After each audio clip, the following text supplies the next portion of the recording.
The best Samsung phone of the year is not the Galaxy S20 Ultra or the Note 20 Ultra, it's actually the Galaxy A51. How and why is this phone so good that it's Samsung's best-selling phone globally, or I should say the best 2020 Android phone globally? It's a list where we don't see any Samsung S or Note series phone at all. It's time to break it down and see what makes this phone special. Looking at the Galaxy A51 now, I think the biggest success of this phone comes down to two things, and that is value and timing. The Galaxy A51 and the S20 FE are the only Samsung phones this year where I can comfortably say that the value is delivered. The simple reason why there is no Galaxy S or Note series in this list is because of the high pricing that most people can't afford to pay. The A51 actually costs less than $300. This phone definitely is a super budget-friendly phone, but what made this phone stand out compared to the other brands' mid-range phone is its flagship-looking design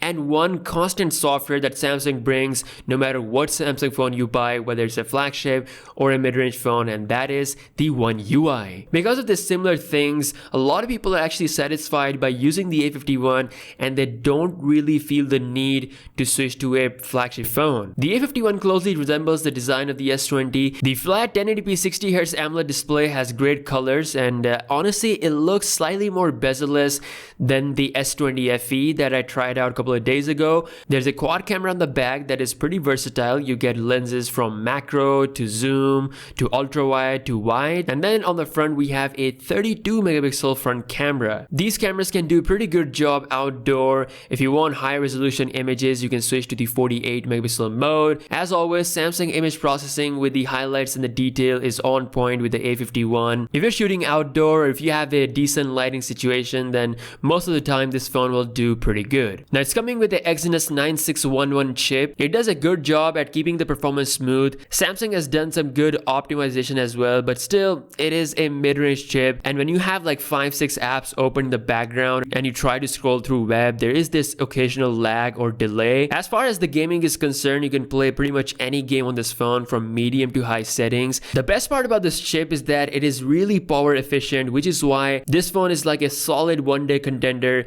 when it comes to the battery performance. The Galaxy A51 almost gives a 7 to 8 hour screen on time consistently, and I think this is one of the biggest reasons why people have been satisfied with this phone. It also rocked 25 watts of fast charging. There's a headphone jack. I mean, the A51 has a lot of things covered. At this price range, Samsung is still providing you a lot of value. But let's be honest, the another big factor of A51's success is its timing. This phone was announced like really in the beginning of 2020. That gave this phone a pretty early start in the sales compared to the OnePlus Nord or the latest iPhone SE, which is, by the way, slowly climbing the sales. The A51 is also widely available in more regions, which is why it's also having a lot more sales. The question is the Galaxy A51 worth it at this point in time? It doesn't have 5G, it doesn't have 90Hz refresh rate, it doesn't have a flagship camera like the Pixel or a flagship chip like the iPhone SE. I mean, depending on your market, this phone might still be